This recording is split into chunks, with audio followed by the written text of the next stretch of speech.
Traditionally, cosmetics are chosen based on brand recognition, user reviews, and recommendations. But these methods offer limited options for customers. South Korean cosmetics giant Amore Pacific has changed this with an AI-powered robotic system. It scans your skin and uses data to recommend the best fit makeup products. It then creates the custom product on the spot using a specialized robotic machine in the store. 1차적으로는 고객님들을 AI technology is applied to diagnose customers' skin conditions and recommend existing products based on their needs. Beyond that, for more segmented customer needs, we offer a service that allows customers to try their recommended colors and then make customized products. This development may help improve people's makeup routines and also increase sales in the cosmetics sector. The market for AI in beauty and cosmetics is expected to exceed $8 billion in the next 4 years, more than double today's value.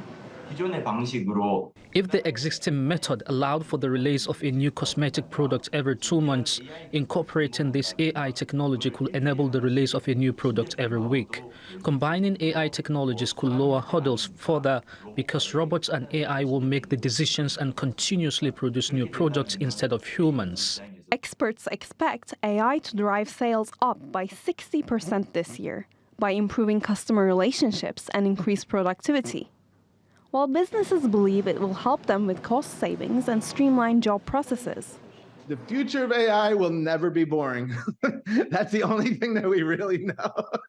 Because it's funny, news and like companies making or breaking even happen at AI breakneck speeds.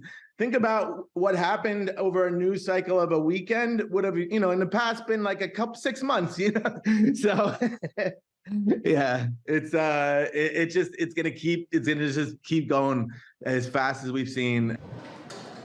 AI innovation is reshaping many sectors, offering personalized solutions and boosting business growth.